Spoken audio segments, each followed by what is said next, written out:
Aleluia. A paz do Senhor, igreja. Amém. Isabela voltou com os glórias. Aleluia. Maravilha, meus queridos. Bom ter de novo conosco o nosso diácono Ideilson e família. Tiraram uma semana para um tempo em família e é necessário, tá bem? É necessário nós passarmos tempo com a nossa família. O nosso maior ministério, meus queridos, é a nossa família.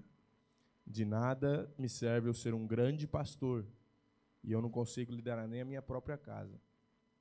Tá bem? Então, é necessário, sim, nós passarmos um tempo com os nossos filhos, aproveitar enquanto dá tempo. Diácono Deus tem 2 lindas filhas, daqui uns dias... Mas ainda falta, ele já me olhou assim, já falta um tempo ainda. Maravilha, meus queridos. Olha, quero cumprimentar também os nossos irmãos internautas que estão cultuando juntamente conosco através do nosso canal no YouTube. Que a graça do nosso Senhor invada o local onde você está e que você possa estar cultuando juntamente conosco. Amém? Que através dessa transmissão que você está assistindo, que você não venha ser simplesmente um espectador. Ninguém vem para a igreja aqui fisicamente e é simplesmente um espectador. Eu não fico vendo o culto acontecer. Eu participo do culto. Porque você está pregando, você vai trazer a palavra? Não. Porque eu dou glória a Deus e aleluia. Amém? Porque eu entrego aonde eu estiver, no altar ou sentado, eu entrego o meu melhor para o Senhor. Então você, da mesma forma, amém? Na sua casa, na sua sala, talvez reuniu aí a família após o trabalho e não conseguiu vir para a igreja, mas tire esse tempo para tudo que você está fazendo agora e tire esse tempo para ouvir a palavra do Senhor Jesus. Meus queridos, foi ministrado, foi avisado aqui já muito bem. Hoje nós estamos na nossa nova revista, amém? Nós estamos na nossa nova revista desse novo semestre que tem por título O Governo Divino em Mãos Humanas. Então nós vamos estar aprendendo sobre os 2 livros de Samuel. Eu quero fazer a seguinte pergunta antes de nós adentrarmos. Todos aqui já têm a nova revista? Quem não tem, levanta a mão. Não tem? Eu vou estar mandando agora no grupo da DF Alhanda. Já está aí. Bem, é só acessar para que você participe e também vá estudando ao longo da semana. Amém? Os demais irmãos todos têm? Glória a Deus, então.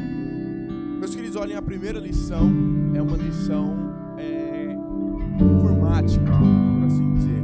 Não é de computadores, mas é trazendo contexto para as futuras lições. Tanto é que o título dela é Conhecendo os 2 livros de Samuel. Amém? Vamos avançar então para o nosso texto áureo. E eu gostaria de pedir à amada igreja que lesse para mim no 3. 1, 2, 3. De novo. A igreja toda, não somente a minha linda esposa. 1, 2, 3.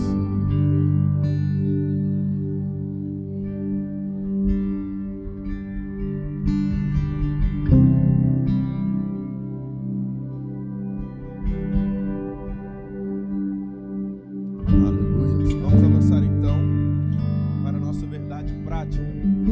Nos livros de Samuel, aprendemos a servir e a adorar e amar a Deus de todo o coração, apesar das circunstâncias adversas. Os objetivos desta lição: apresentar o contexto histórico de 1 e 2 Samuel, pontuar a autoria e data de 1 e 2 Samuel, explicar a teologia dos livros de Samuel e apontar Samuel como divisor de águas em Israel. Vamos então para a nossa introdução. Nesse trimestre estudaremos os livros históricos de 1 e 2 Samuel. Veremos que eles mostram como Deus escolhia homens para reinar sobre Israel. A partir de suas personagens principais, Samuel, Saul e Davi, perceberemos que os líderes do passado não eram infalíveis. E eu quero somente acrescentar algo na lição. Não somente os líderes do passado, mas os líderes de hoje não são infalíveis. Muitas vezes a igreja pensa que o pastor é um super-homem. pastores são seres humanos, meus queridos. Por isso que a igreja não pode ter os seus olhos focados somente no pastor, somente na liderança. Nós precisamos estar focados em Cristo Jesus.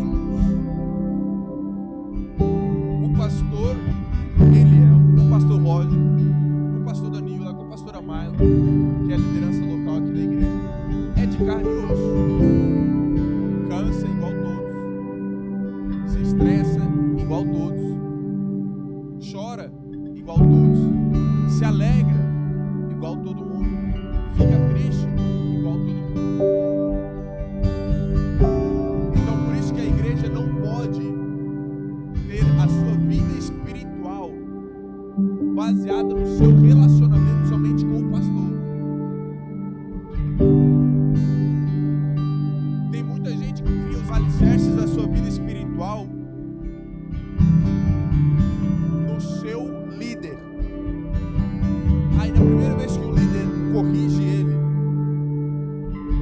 esse homem já me ama, esse homem não tá bom, esse homem não quer nada comigo. Agora entenda, meu querido, e é isso que é necessário nós entendermos. Todo líder, todo bom líder, ele não é seu amigo.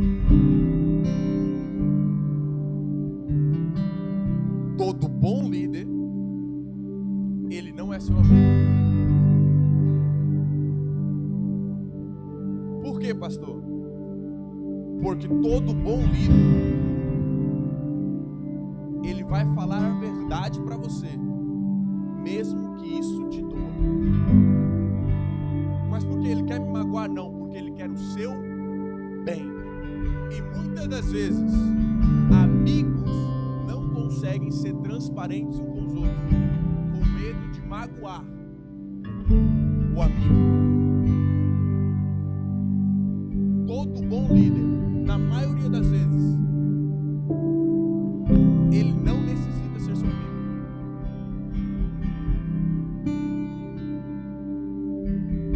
Ele precisa ser igual eu ministrei aqui no sábado, falar a verdade, porque ele quer o seu bem, doa quem doa. O Israel, ele tem 1 ano e 5 meses. A primeira vez, eu nunca vou esquecer, a primeira vez que eu corrigi ele, estávamos no elevador de casa e ele tinha 1 ano. Quem daqui conhece o gato das botas? Vocês já viram a carinha triste que ele faz? Da mesma forma isso foi Israel. Eu não bati nele, não falei nada, só fechei a cara e falei, não pode. No que eu saí do elevador, olhei para minha esposa e falei, eu não consigo fazer isso. Mas ao mesmo tempo eu falei, eu não consigo fazer isso, mas eu falei, eu entendo que é necessário para o bem dele. Entenda, meus queridos, os líderes, eles não são infalíveis. E na maioria das vezes que ele vai te corrigir em algo, entenda, eu falo por mim agora, mas eu creio que numa totalidade, ninguém gosta de bater em ninguém. Ninguém gosta de ficar corrigindo ninguém. Eu não tenho prazer nisso e nem gosto. Mas é necessário. Muitas vezes quem está recebendo a correção não entende na hora. Todo mundo aqui, eu estou no alto dos meus 27 anos, da minha turma, eu estou adolescente ainda. Mas todo mundo aqui, quem já passou dos 27, já foi adolescente um dia. Tem adolescente aqui hoje, tem jovens aqui hoje. Muitas das vezes nós não queríamos ouvir a correção do nosso pai. E talvez você, adolescente, você jovem que está aqui hoje, ainda não vai entender durante uns bons anos. Mas hoje, que eu sou pai, eu olho e falo, cara, rapaz, meu pai tinha razão nisso. Então entenda, talvez você hoje não entende porque é que o líder te impulsiona, te corrige, vai atrás de você para você estar na oração, estar nos cultos, liga, corrige, não, meu filho, vem por aqui, não, olha por aqui. Mas lá na frente você vai entender. Líderes, eles não são infalíveis. O único líder que foi infalível, que caminhou nessa terra, foi Jesus.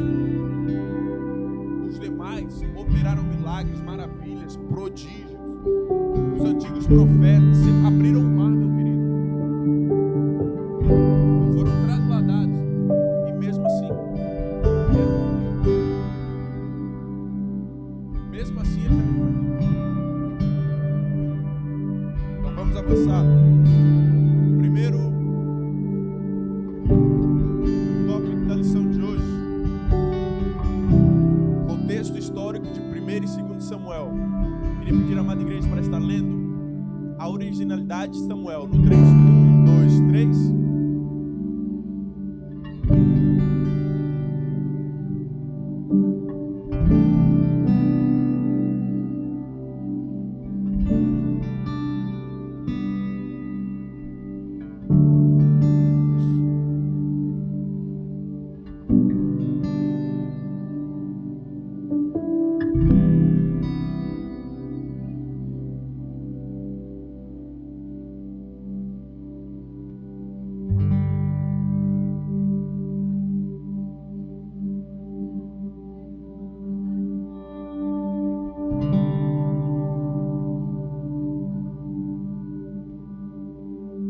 Então nós vemos,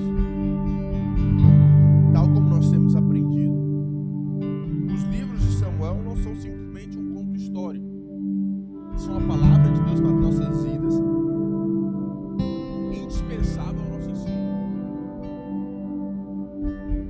E antigamente, 1 e 2 Samuel, tal como 1 e 2 Reis, 1 e 2 Crônicas, eram somente uma obra, eram somente um livro. E depois foram separados em 1 e 2 Samuel. Amém? Vamos avançar para o subtópico de número 2. As personagens principais do livro. Há vários personagens importantes nesses livros, mas dentre eles, 3 se destacam: Samuel, o profeta, Saul, o primeiro rei de Israel, e Davi, o homem segundo o coração de Deus. A partir desses homens, os livros de Samuel, como os demais da Bíblia, evidenciam o cuidado especial de Deus, bem como as suas disciplinas, justiça e misericórdia, a fim de polir a vida dos reis e do povo hebreu conforme seus propósitos. Então, quando nós falamos em 1 Samuel, quando falarem de você de Davi, não procure o livro de Davi na Bíblia. Não tem. A história de Davi é relatada no livro de 1 e 2 Samuel. Amém? Juntamente com toda a história de Saul. Vamos avançar para o terceiro subtópico. O propósito de 1 e 2 Samuel. O propósito de 1 e 2 Samuel é relatar a história do reinado de Israel, partindo do estado de anarquia para a monarquia teocrática. Uma das lições mais preciosas que esses livros nos ensinam é que o obedecer é melhor do que o sacrificar. Eu vou estar fazendo uma leitura agora, igreja. Na verdade, eu quero pedir à amada igreja, se for possível, para estar abrindo a sua Bíblia. Nós vamos fazer uma leitura participativa. Será uma leitura um pouco extensa, mas eu quero a colaboração da igreja. Amém?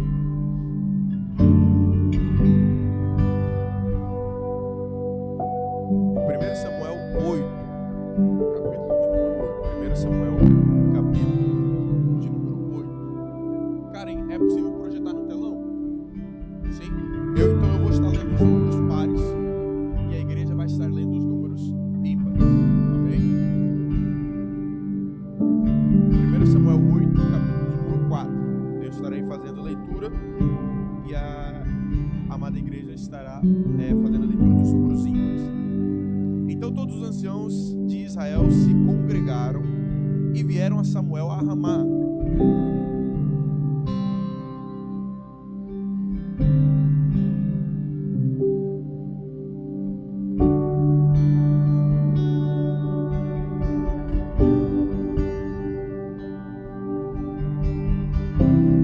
Porém, essa palavra pareceu mal aos olhos de Samuel, quando disseram: dá-nos um rei para que nos julgue. E Samuel orou ao Senhor.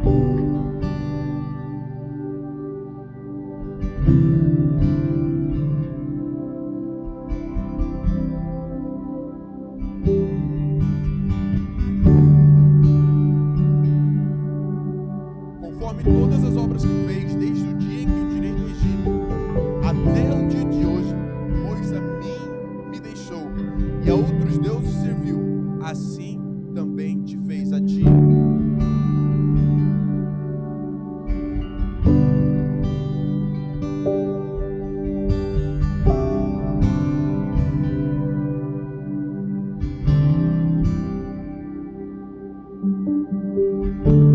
E falou Samuel todas as palavras do Senhor ao povo, que lhe pedia um rei.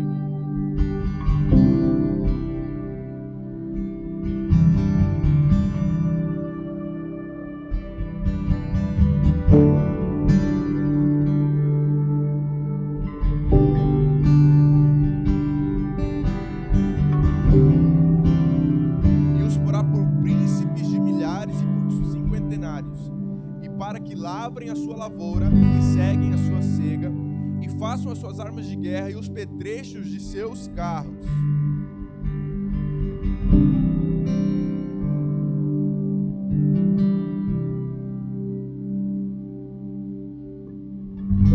E tomará as vossas filhas,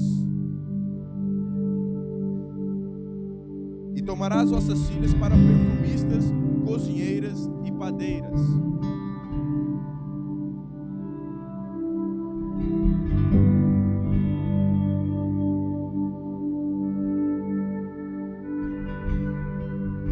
E as vossas sementes e as vossas vinhas dizimará, para dar aos seus eunucos e aos seus criados.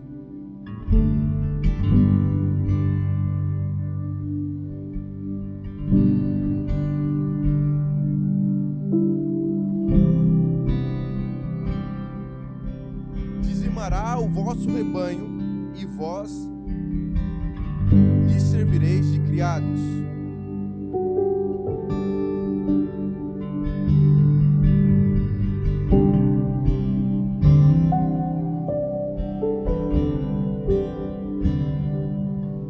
Porém, o povo não quis ouvir a voz de Samuel, e disseram: não, mas haverá sobre nós um rei.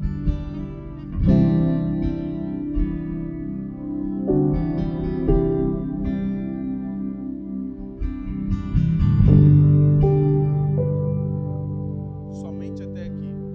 Igreja, tem um ditado popular que se encaixa perfeitamente nesses versículos. A grama, a relva do vizinho é sempre mais verde que a minha. Meus queridos, o povo, eles estavam sendo reinados, direcionados pelo próprio Deus. Será que tem um governador melhor do que esse? Mas o nosso Deus, ele é tão bom que antes de estipular um rei, antes de procurar entre o povo por um rei, ele diz: olha, o que o rei vai fazer é precisamente isso. Ele vai tirar tudo que é vosso para empregar no seu palácio, para empregar os vossos filhos para as guerras, vai tomar as vossas filhas, vai tirar a vossa colheita para dar aos seus criados, vai tirar tudo que é vosso. E mesmo assim, o povo ainda não.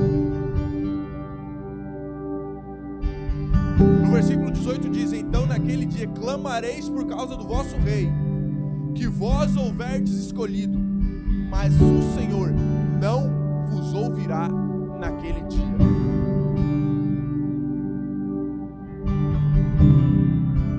O povo era direcionado, reinado por Deus, e clamava por uma liderança humana.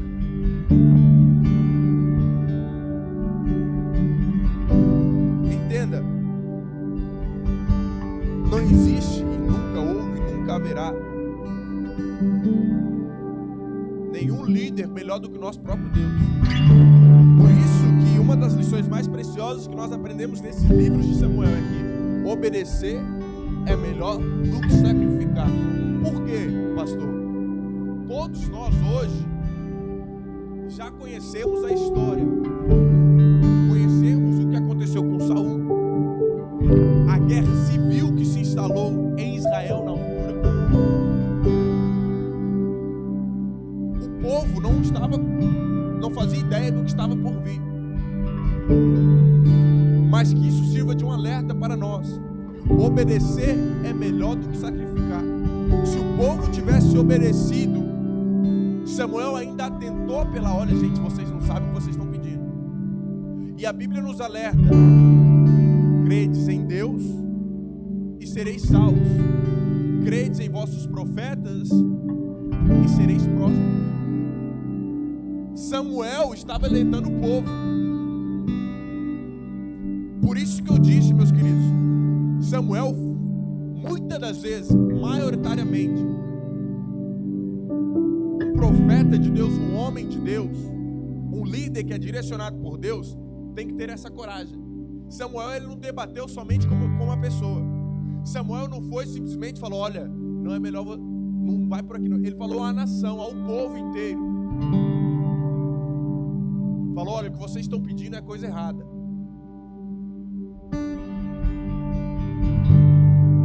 O povo optou por não ouvir nem Samuel. Tanto é que o próprio Deus diz: não, Samuel, fica em paz. Igual a nossa obreira Karen fala: fica em paz. Fica em paz, Samuel. Eles não têm rejeitado você não, eles têm me rejeitado é a mim. Obedecer é melhor do que sacrificar. Você pode até não entender os planos de Deus para a sua vida hoje, obedeça. Você pode até nem entender porque é que Deus tem te plantado nessa cidade, porque é que Deus tem te plantado nessa nação, obedeça. Porventura você tem aí uma quantia guardada em outro país, em outro lugar, está pensando em ir embora, mas o Senhor ainda não autorizou, obedeça. O povo optou por não obedecer nem ao profeta, nem ao próprio Deus. Todos nós conhecemos a consequência. Ninguém desfruta das bênçãos do Senhor se viver debaixo de uma desobediência. Desobediência para com seu pai, desobediência para com a sua mãe, desobediência para com o seu pastor, desobediência para com o seu líder. Deus não abençoa os desobedientes e rebeldes.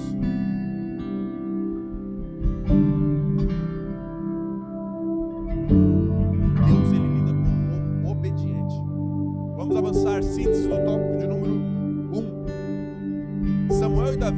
Samuel, Saul e Davi são as principais personagens do livro, que apontam para a transição da anarquia de Israel nos tempos dos juízes para a monarquia.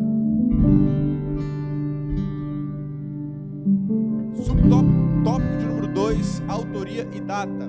Subtópico de número 1, o título e autor. O nome de Samuel significa nome de Deus. E o título dos livros que levam o seu nome revela uma figura protagonista para contar a história do povo de Deus. Segundo alguns estudiosos do Antigo, as duas obras são anônimas, assim como outros livros históricos.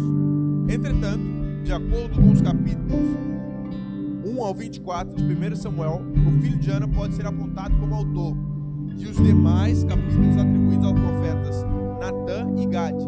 Esse fato é possível, pois, de acordo com o aspecto interno dos livros históricos, os autores sagrados quase sempre eram testemunhas oculares dos eventos que se sucediam. Existem algumas questões, alguns relatos do livro de Samuel que são muito íntimos, por assim dizer. Somente quem estivesse lá poderia relatar. Somente quem viveu poderia relatar.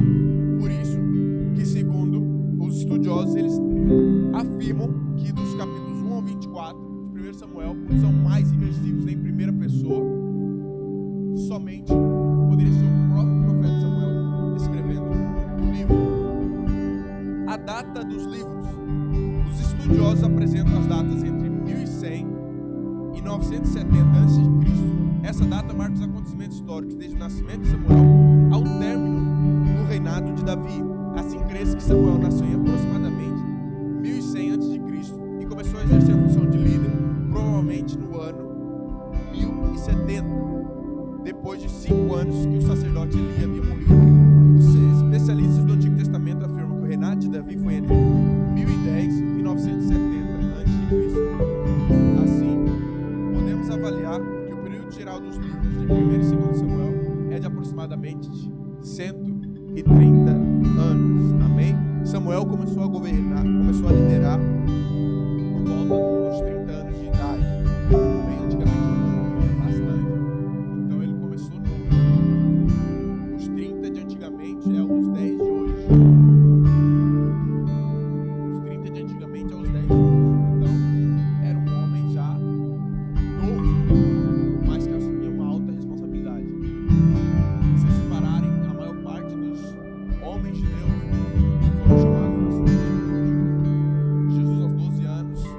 ensinava mestres.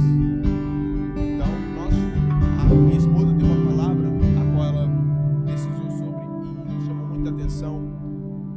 O que eu estiver errado, me dá um toque. Os discípulos que foram chamados,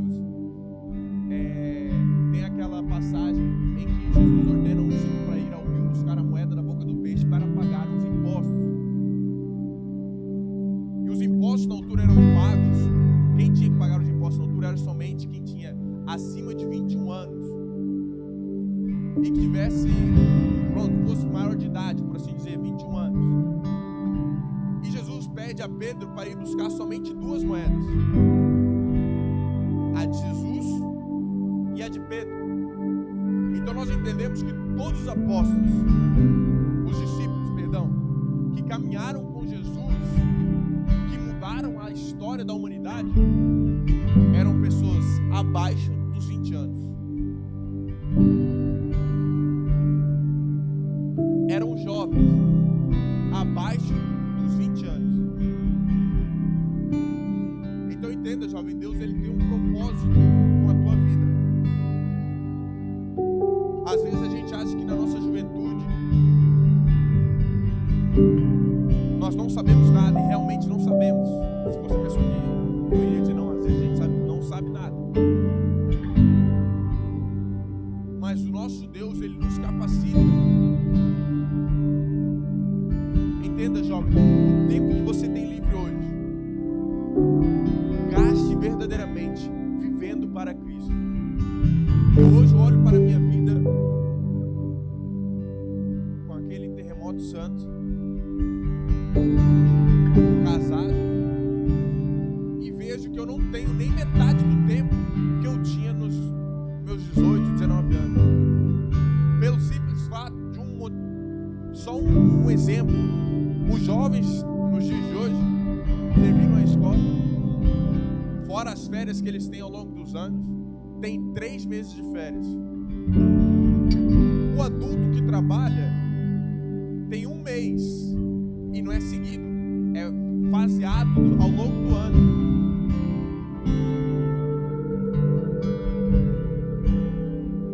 Então, jovem, o que vocês mais têm agora é tempo.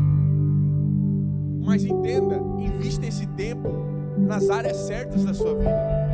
Eu sou grato a Deus porque na minha adolescência, a primeira oportunidade que eu tinha de estar na igreja, eu estava. Sempre orando? Nem sempre.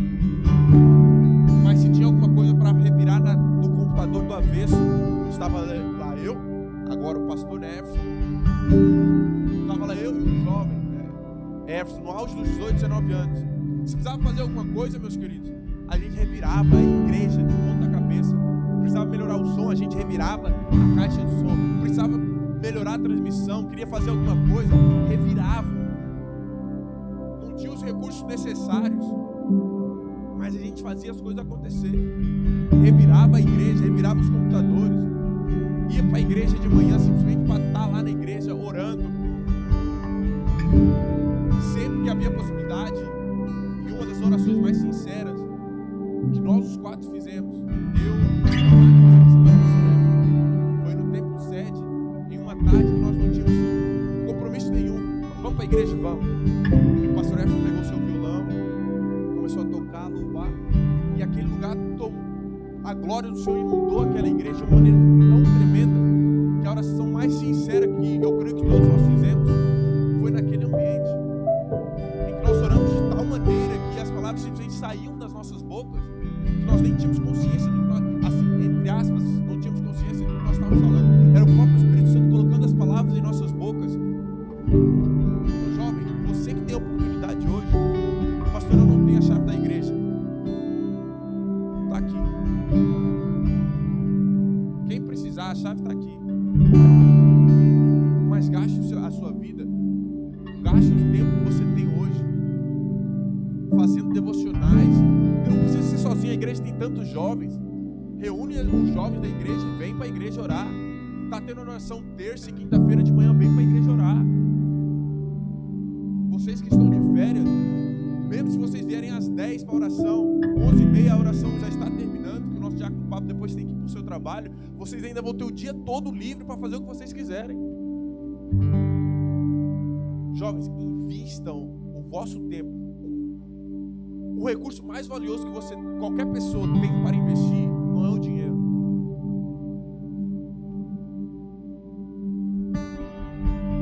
Não é o ouro, não é o mercado financeiro, é o tempo.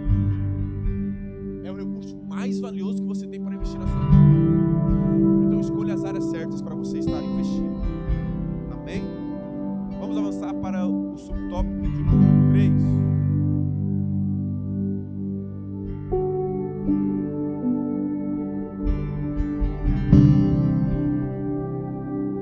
A situação espiritual. Samuel cresceu em Siló. Nesse lugar, praticavam-se os mais degradantes pecados pelos filhos do sacerdote Eli. A idolatria e a imoralidade eram os pecados dominantes na nação. Em Israel, o sacerdote do povo era Eli, mas ele se deixou levar pelos filhos, honrando-os mais que ao Senhor. Ele não lhes aplicou a disciplina necessária, mesmo sabendo de todos os atos pecaminosos de seus filhos. Isso daqui é um exemplo de um mau pai e de um mau líder. O pai que verdadeiramente ama o seu filho, corrige. O pastor que verdadeiramente ama a sua ovelha, corrige. O líder que verdadeiramente ama o seu liderado, corrige. Essa história de deixa ele tá, tem 3 anos que está no ministério. Deixa ele está se adaptando. Quando nós,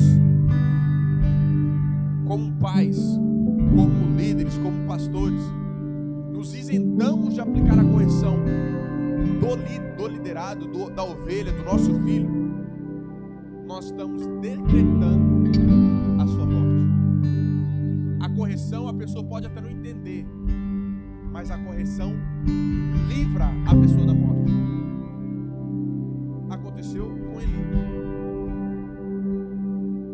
Uma questão também sobre a lição que é necessário nós tomarmos em nota. Ela relata que Samuel cresceu em Siló. E olhe as qualidades desse lugar.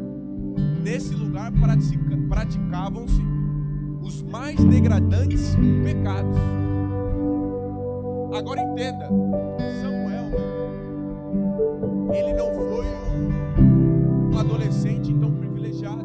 Como assim, Roger? Ele não teve o privilégio de estar crescendo em um ambiente saudável. Ele não teve o privilégio de crescer em um lugar estável. No lugar onde ele cresceu, praticavam-se os mais degradantes pecados. Só que Samuel não deixou que o ambiente que ele estava inserido o contaminasse. Glória a Deus. Nós estamos em um culto de ensino, igreja, mas a igreja pode glorificar. Nós estamos plantados em Portugal, em uma nação que por enquanto, mas que já tem a data do término, é uma nação conhecida pela sua idolatria. Pessoas agora em maio, os irmãos eu creio que devem ter visto, com coletes, velhos, novos, crianças. Eu cheguei a ver até uma mãe com um bebê de colo, andando na Nacional. Sabe para onde é que elas estavam indo? Para Fátima. Caminhando quilômetros, não estou falando de 2 quilômetros, estou falando de 10 quilômetros de distância, para cumprir promessas, pagar promessas, para alguém que nem está ouvindo, para alguém que nem está vendo, pagar promessa para o Estado. Agora, Samuel cresceu em um ambiente totalmente degradável, mas ele não permitiu que o ambiente o dominasse, ele não permitiu que o ambiente o contaminasse. Já Eli, e agora eu falo com todos os pais e futuros pais e mães, o sacerdote na altura em Israel era Eli. Ele era responsável pela vida espiritual do povo.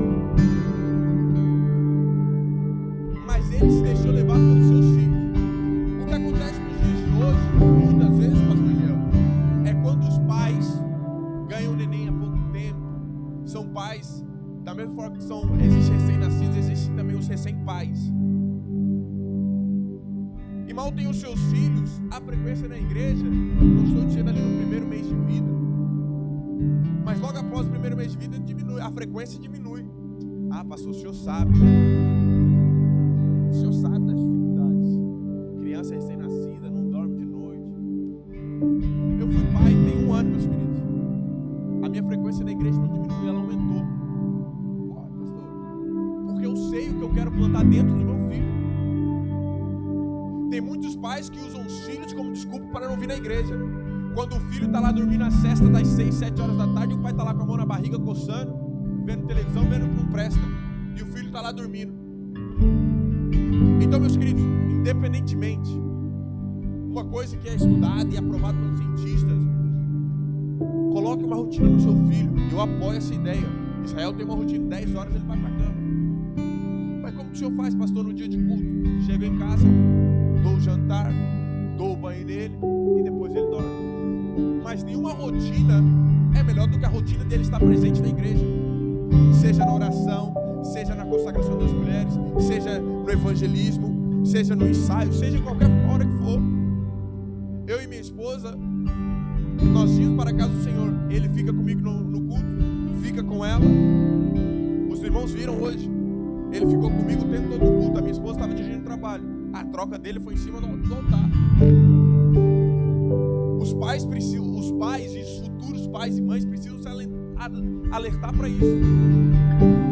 O que mais tem havido hoje em dia são os pais querendo responsabilizar os seus filhos pela preguiça deles. Como a criança ainda não pode falar, então joga na conta dela. Ah, pastor, eu fui no culto, velho. Ah, pastor, o senhor não sabe. Não, eu sei, por isso que eu estou falando. Nenhuma criança, meus filhos, pelo menos digo eu dentro da minha casa, quem domina, quem comanda, quem direciona e lidera Israel sou eu, é minha esposa. Como é que uma criança de 1 ano diz ao pai e governa o pai da maneira que ele bem entende? Essa criança, quando estiver falando, então, entenda, crianças sem limites se tornam adultos desequilibrados. Os pais hoje em dia querem dar prendas e prendas, querem dar de tudo para os seus filhos. Eu também quero dar para o meu, e faço o impossível para dar para ele tudo que eu não tive, principalmente uma educação cristã. Principalmente uma educação cristã. De nada serve aos pais que estão me ouvindo você encher os seus filhos de prendas, de coisas que você não teve na sua infância. Ah, pastor, eu não tive um carro elétrico, então estou dando agora para o meu filho. Mas talvez você nunca comprou nem a primeira Bíblia do seu filho.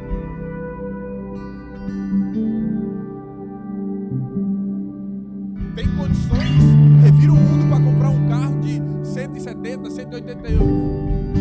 Mas uma Bíblia acessível na Canonici da nossa pastora Keren, de 20, 30 euros você não consegue. Ah, pastor, é muito caro, você não acha não?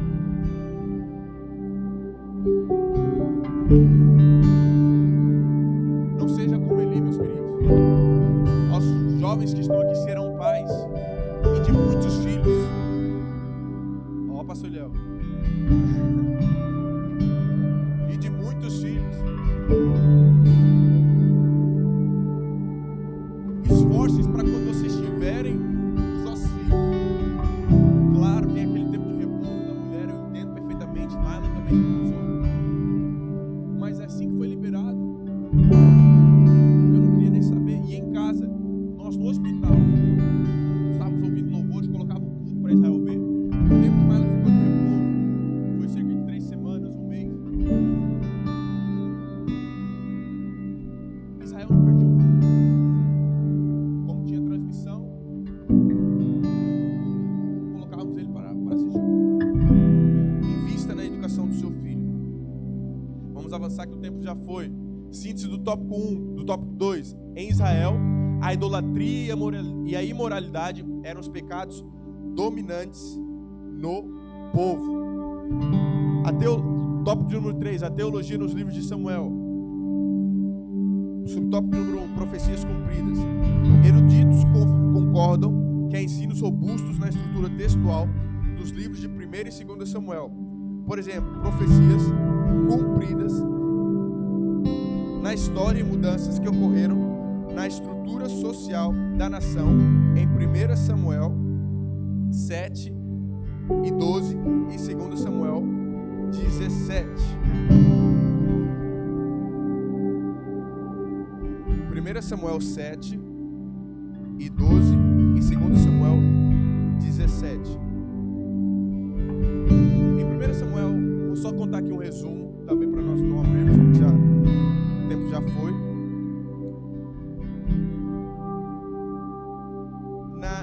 No capítulo de 1 Samuel, nós vemos o cumprimento e aquela palavra que todos conhecem, Ebenezer, que quer dizer até aqui nos ajudou o Senhor. Samuel chama a todos a se voltarem para Deus e abandonarem os falsos deuses e os seus ídolos.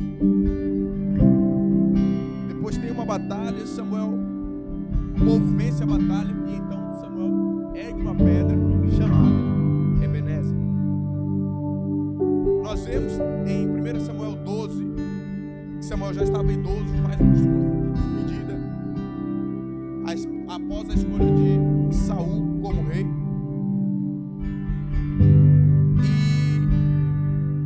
E Samuel relembra o povo dos atos de Deus na história de Israel, relembra o povo da importância da fidelidade. Só que, contudo, lá na frente, no mesmo capítulo, o povo se arrepende de pedir um rei. Nós lemos em 1 Samuel 8 que naqueles dias eles clamariam ao Senhor pelo rei deles, mas o Senhor não os ouviria. E o povo se arrepende de pedir um rei, tal como foi dito. Mas mesmo assim Samuel os encoraja, dizendo que se obedecerem a Deus, lembrarem da obediência, tudo irá bem. A fidelidade a Deus, meus queridos, é mais importante do que qualquer sistema político. Nós vemos o estado do nosso país, da nossa pátria, o Brasil. Como é que Lula ganhou? Deus, ele é soberano. Quer dizer que Deus não está no Brasil? Não, Deus está no Brasil. Agora, a nossa fidelidade a Deus não pode ser abalada mediante a quem está direcionando, a quem está governando a nação. Eu clamava, eu era Bolsonaro 22. Eu orei. Se o Senhor fosse mesmo com a gente, o Senhor teria continuado com o Bolsonaro no poder. Que Deus é esse? Abandona Deus, abandona os caminhos do Senhor, abandona a sua fidelidade ao Senhor somente porque mudou quem está governando o país. Deus, ele nunca perdeu o controle de nada. Aleluia! Dá glória, meu irmão. Sacode o sono para fora, dá glória a Deus. Deus, ele nunca perdeu o controle de nada. Vamos avançar. Subtópico de número 2.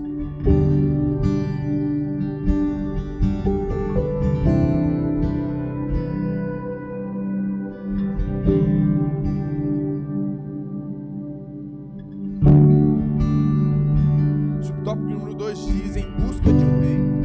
Samuel era um líder preocupado com o crescimento espiritual da nação. Por isso, ele está presente no momento em que o povo israelita pede para si um rei. Como homem de Deus, Samuel declara sua sinceridade, transparência e retidão no exercício sacerdotal. Assim, ele pediu que o povo considerasse o que o Altíssimo havia feito por eles, mesmo diante do ato de rebelião contra Deus. Então, duas coisas. O povo pede um rei a Samuel.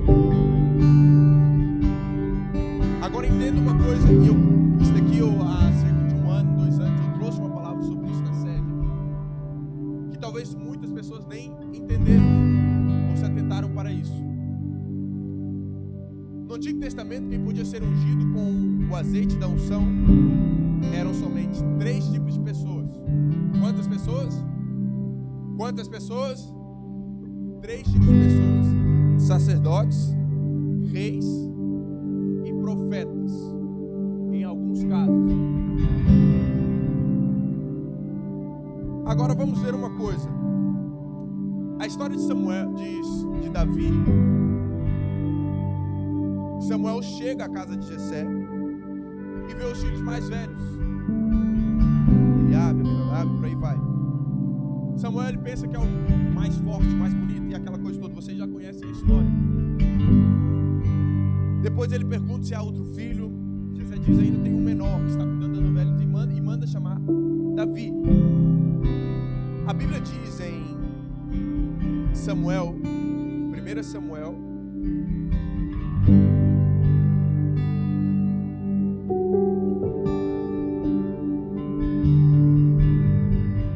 Samuel 16, capítulo 16, versículos de número 12 e 13, diz: então mandou em busca dele e o trouxe, e era ruivo e formoso de semblante de boa aparência.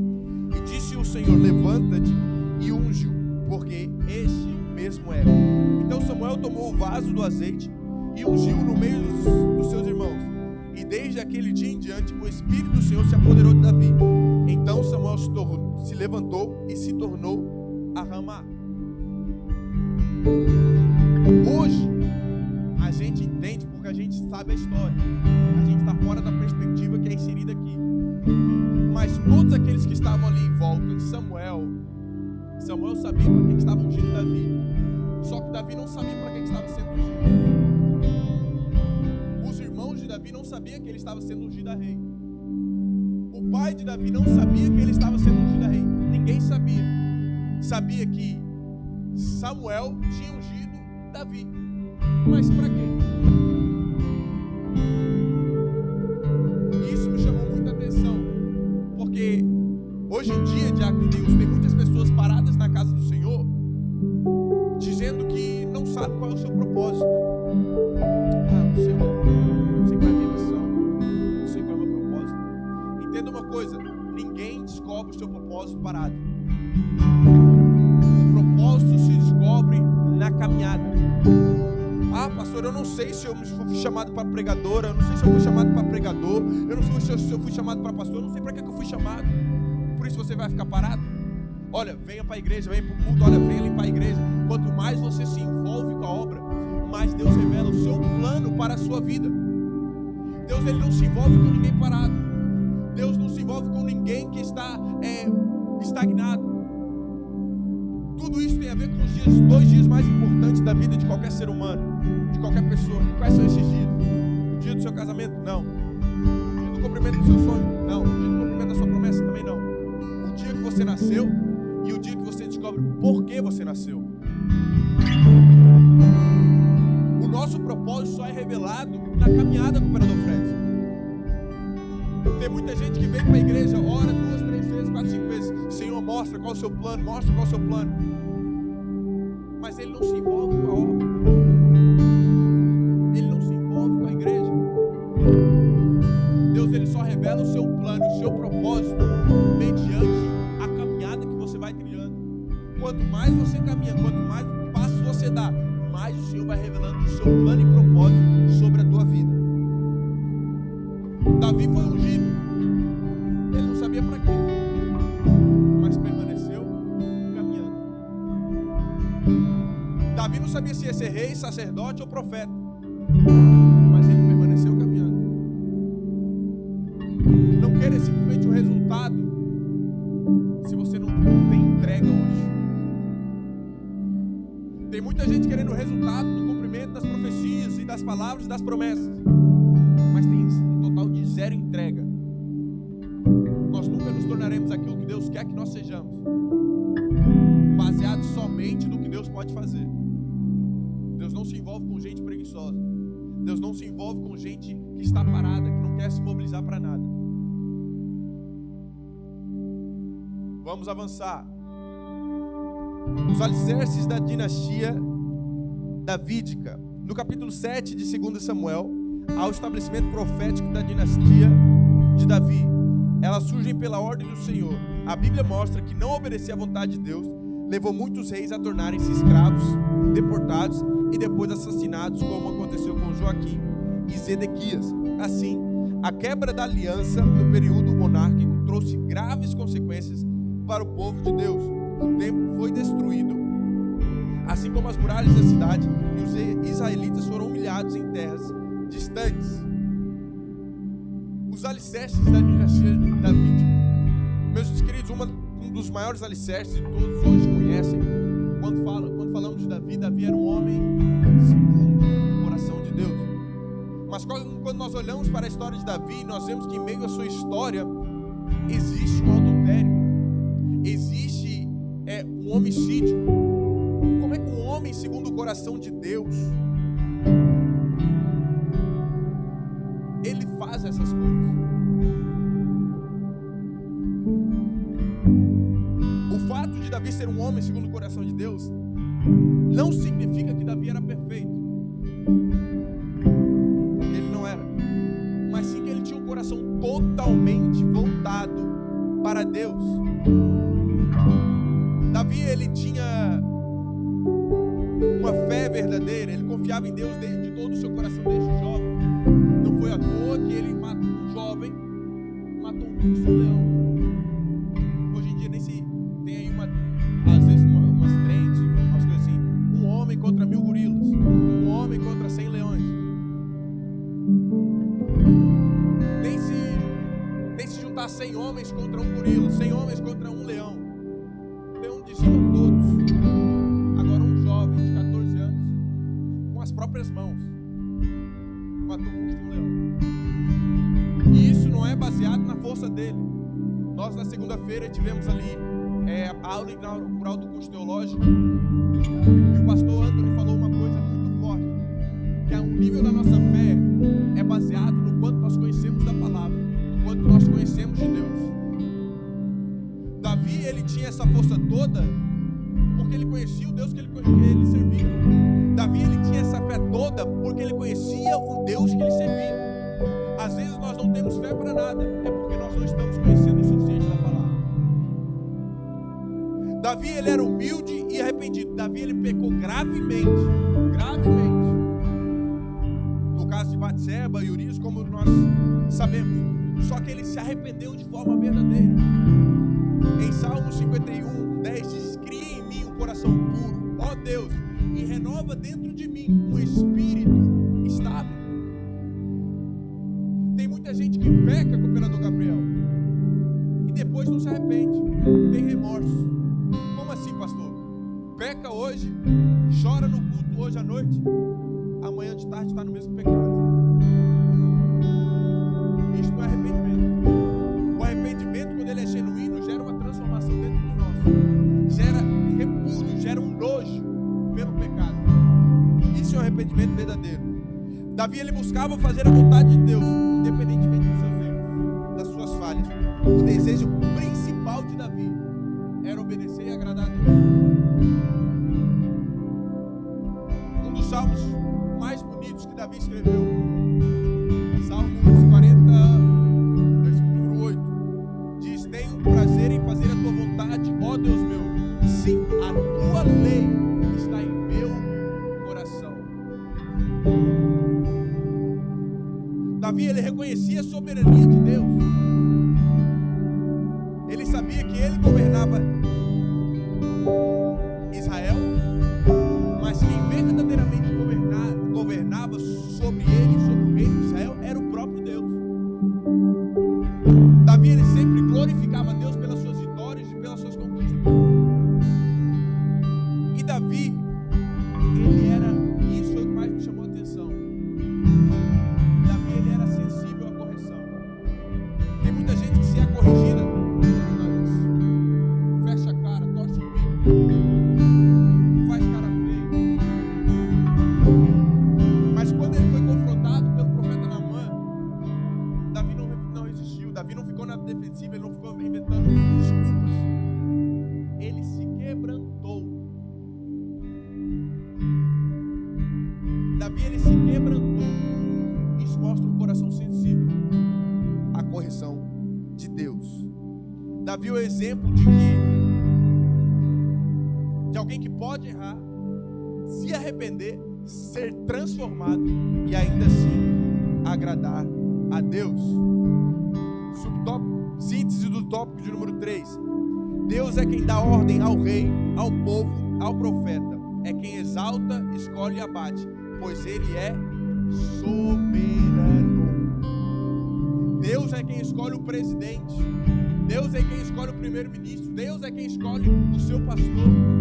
Deus é quem escolhe a sua liderança. É Ele quem exalta, escolhe, abate, pois Ele é soberano.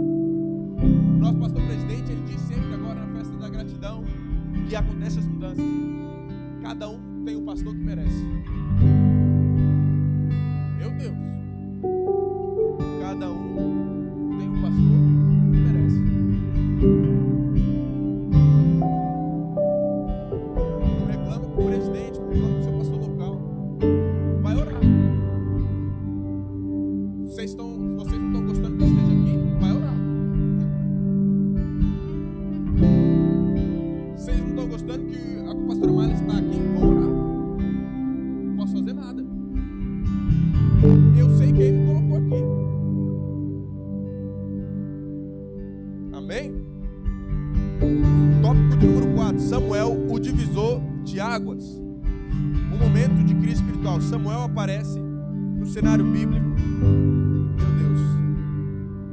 Veterotestamentário. No momento de uma grande crise espiritual. O trabalho desse servo do Senhor não seria fácil, pois ele desempenharia um papel fundamental na transição do período dos juízes para a monarquia.